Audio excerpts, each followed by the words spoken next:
Good morning. Today is Monday, September 27th, 2021. Welcome to Column Hinge at Alpha Omega.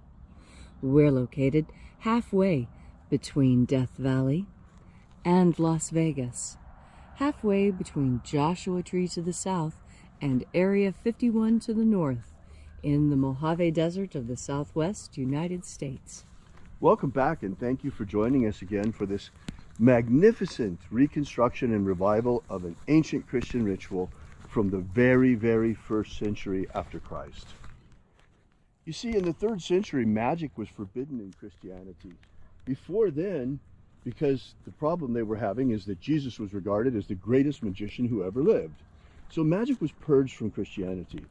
And the Egyptian Christians, what they did was they took the secret magic teachings and buried them beneath the sands of Egypt. And that's why the 2 lost books of the Bible containing magic that we have both come from Egypt in the 1st and 2nd books of Yahweh, which purport to contain the secret magic teachings of Jesus to his disciples. I'm Reverend David Griffin.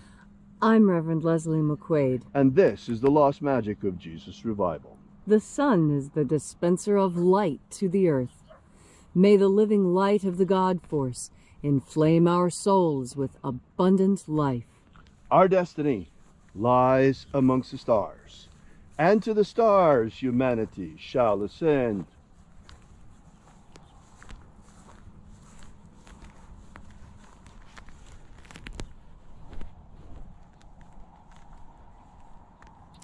Take a nice deep breath and feel into your body.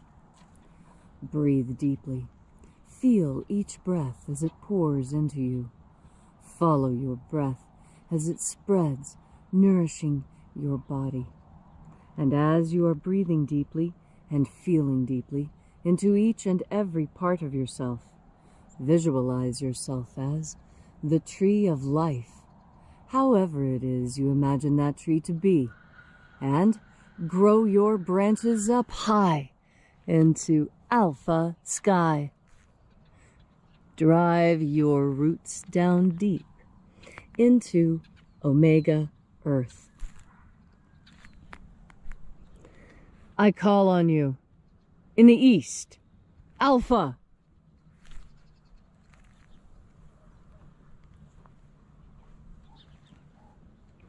I call on you in the west, Omega.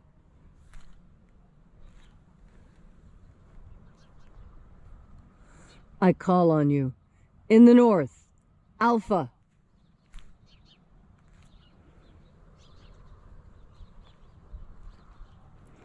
I call on you in the south, Omega.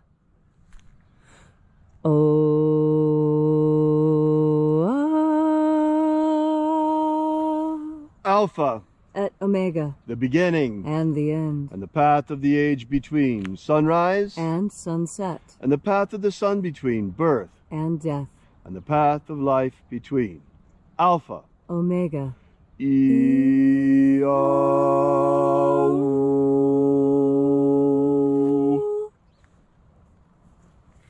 Once again, this morning we open the 21st Treasure of Light.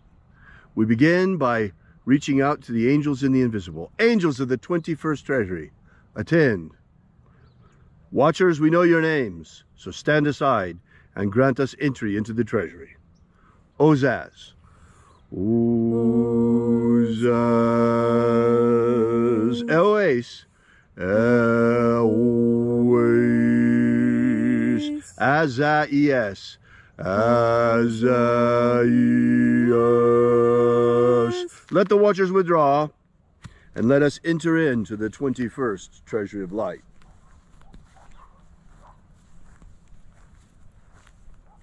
And there are 12 heads in my Father's treasury, and these are the names that are in the places when they sing praises to my Father, and he gives light power to them.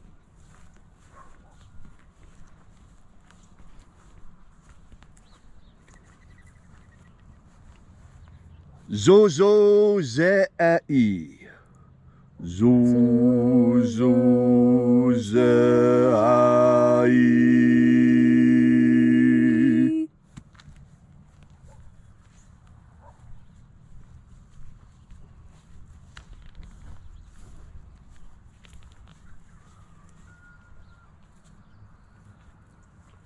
Zohozai. Zohozai.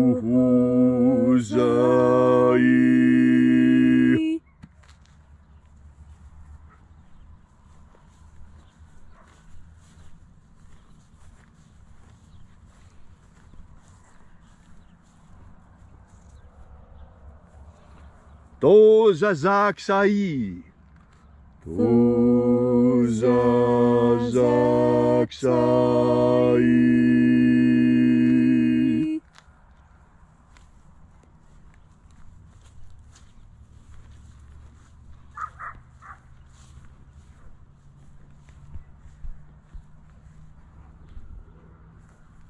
Naoza e I ai.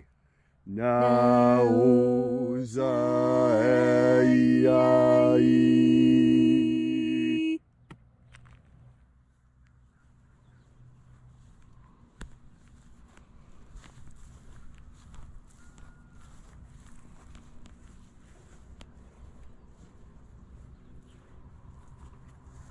Marazaz.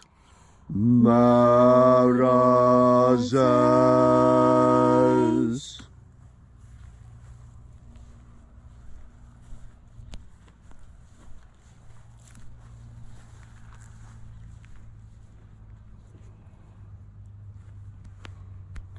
Ozeaya. Ozeaya.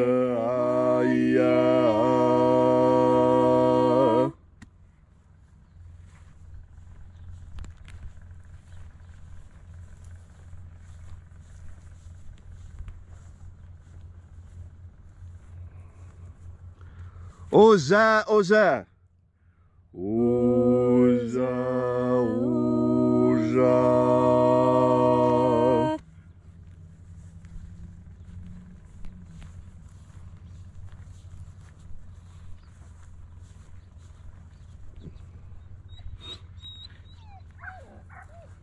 Oshozoza. Oshozoza.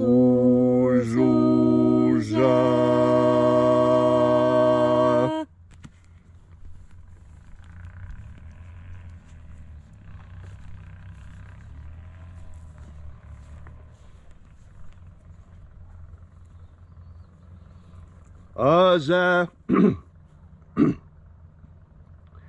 Ozaez. Ozaez.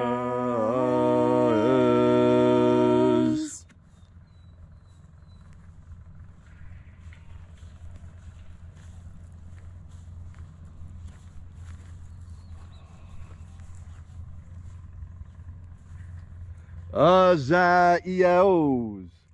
Azaiaos.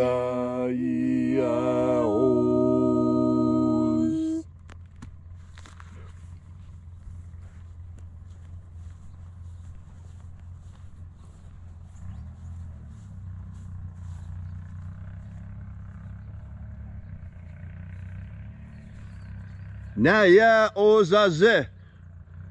Naya ozaze.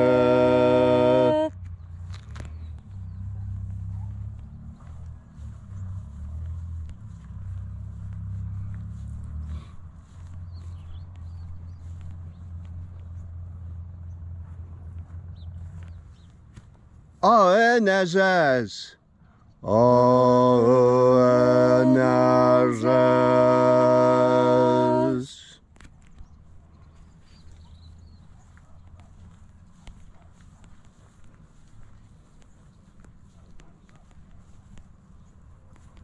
So we completed our journey to the places, invoking each of the 12 mighty angels' head in its proper place and proper rank, until at length we came into the place of the midst, the place of the middle, the place of the center, the place of the Father of the treasure of life.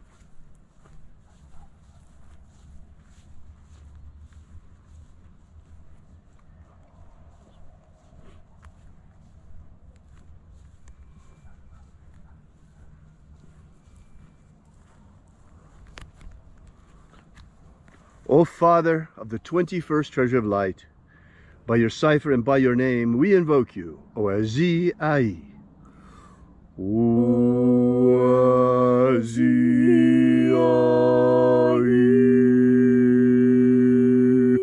the divine light descend.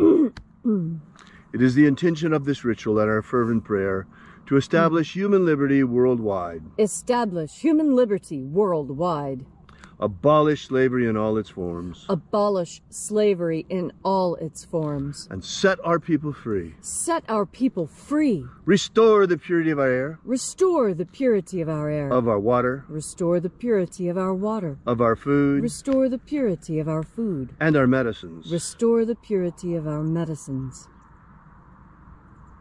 Protect Homo sapiens from extinction. Protect Homo sapiens from extinction. And restore the integrity of our genetic code. Restore the integrity of Homo sapiens' genetic code. All these things we ask in the name of the living Jesus. Amen. Amen. So mote it be. Take a moment now to again feel into your body. This ancient magical rite we are doing together helps you experience more God Force energy. God Force energy is something that you can feel. It's not just an imaginary friend that you talk about. And as you breathe in, what you need to do is concentrate. Stand with your feet about shoulder width apart. And it's better if you stand because you want your belly to be nice and wide open. You don't want anything binding your stomach either. So that when you push your belly out to breathe in, you're going to be filling your lungs from the bottom up, the way that an infant does. And you see what this does is this also improves your digestion. It improves your intuition. It improves your ability to breathe when you push your belly out to breathe in. Now, you don't have to breathe that way all the time. Most adults can't anymore, because we've gotten so far out of practice. But as much as you can, when you breathe in this way, the way an infant breathes, it allows you to bring more God Force energy into your body physically, even if you're not doing the mental work behind it. Just pushing your belly out the way an infant breathes is going to automatically bring more God Force energy into yourself. That's why children seem to be more connected to the divine than adults, because children still remember the correct way to breathe in the most God Force energy naturally. As an adult who's used to breathing from your shoulders and the top of your chest because you're wearing clothing that binds around your belly button area, that chest, that upper chest breathing needs to be accompanied by thinking of God Force energy in order for it to be effectively absorbed. And when you combine the belly breathing with the thinking of God Force energy, that is the maximum God Force energy when you are bringing it in. When you turn your powerful mind towards that energy while you are breathing in. And as you are breathing in, you are not just thinking of God Force energy, but you're thinking of what that energy would do for you today. Now, some days you may need more physical energy so you can finish rearranging the garage. Other times you may need more mental energy so that you can complete a difficult task at work. Other times it may be emotional energy that you require as you assist someone who is experiencing death of a close family member. Now, whatever situation you find yourself in, God Force energy is a source of energy, a source of healing, and a source of emotional strength. In fact, God Force energy is a source of whatever is lacking in your life, even if what you're lacking is food. Because remember, Jesus turned the loaves and the fishes into plenty. Jesus showed us what abundance means. Abundance means concentrating on abundance, not concentrating on loss and lack. And so today, on this very challenging Monday, when most people are getting back into the 5-day workday grind, remember the pleasures of the weekend, and that work doesn't have to be a grind. You can enjoy work. You can be happy at work. All of this is easier when you have something better than work to focus on. And you do. You have the entire universe filled with the divine. And all of it is available to you on your next breath, filled with God force. Thank you, Leslie, for that beautiful and inspiring message this morning. You know, Leslie and I just spent the weekend. It was absolutely wonderful at the Pahrump Valley Fall Festival. You know, these local festivals and local fairs or county fairs are quite important. You know, these days with our American culture under attack, in fact, every culture around the world is under attack. Just look at Australia, what's going on over there. All of our cultures are under attack. These days, with all of our cultures under global government attack, trying to destroy our cultures, it's very important that we celebrate our cultures and that we continue as a magical act to celebrate each and every aspect of them. When we go to the county fair these days, it's not just a celebration anymore, but it's an act of defiance against the globalists attacking our culture, celebrating deliberately our culture. When we celebrate Christmas, we are preserving our culture. When we celebrate Thanksgiving, we are preserving and transmitting our culture. It's so important to celebrate all of these holidays now, more important than it has ever been before. By the way, something that you don't know yet is that Leslie has a radio show here in Pahrump. That's right. You see, we're exploring other ways to get the message out because now we're so limited. We're still reaching you with this ritual every day on social media, but we can no longer tell you the truth about what's going on around us because we would be completely censored, or maybe even removed. And we want you to be able to continue to see this ritual, so we stay within the parameters of social media. We are still, however, in the United States, and we still do have freedom of speech, and there are other much better venues to communicate with you about certain very important things that are no longer allowed on social media. More on that in days to come. We'll have a lot more to share with you about these things in coming times. But until then, as always, we greet you, and we'll be here with you and for you again tomorrow, right back here. And by the way, our website is at alphaomega.church. Once again, alphaomega.church. And until tomorrow morning, have faith and expect a miracle. And until we have the pleasure of each other's company again, may the God force run strong within you. And, as always, may your magics work better than expected.